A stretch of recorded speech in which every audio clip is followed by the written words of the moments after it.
और अब बात रीवा की, जहां ट्रैफिक व्यवस्था की बदहाली से लोगों का बुरा हाल हो रहा है।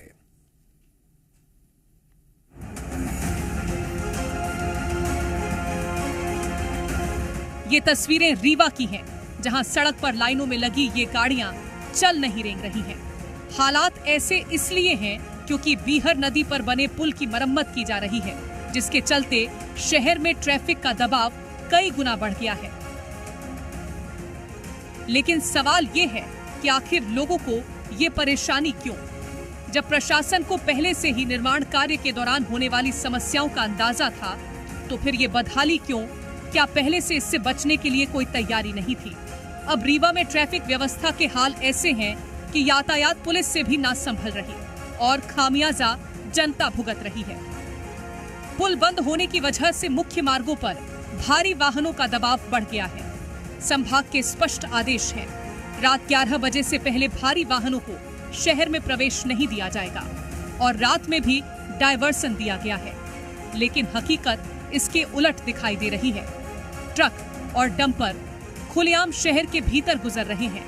ट्रैफिक व्यवस्था भगवान भरोसे है और जाम, धूल और सड़कें टूटने की समस्या लगातार बढ़ती जा रही है। शहर के बाजारों में हालात और भी खराब हैं। सड़क किनारे पार्किंग के चलते दिन भर जाम की स्थिति बनी रहती है।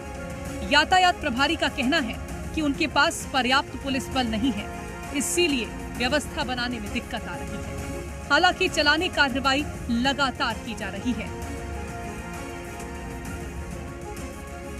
वाहन चालकों को पता नहीं होता है, बल की कमी के कारण हम नो एंट्री पॉइंट्स पे अपना बल नहीं लगा पाते हैं।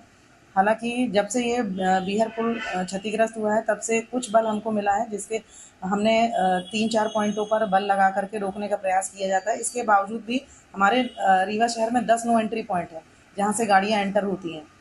जिन नो एंट्री पॉइंट से सबसे ज़्यादा गाड़ियां प्रवेश करती हैं, उन पॉइंटों पर बल लगाकर रोकने का प्रयास जारी है और कई जगह से शहर में प्रवेश भी कर जाती हैं।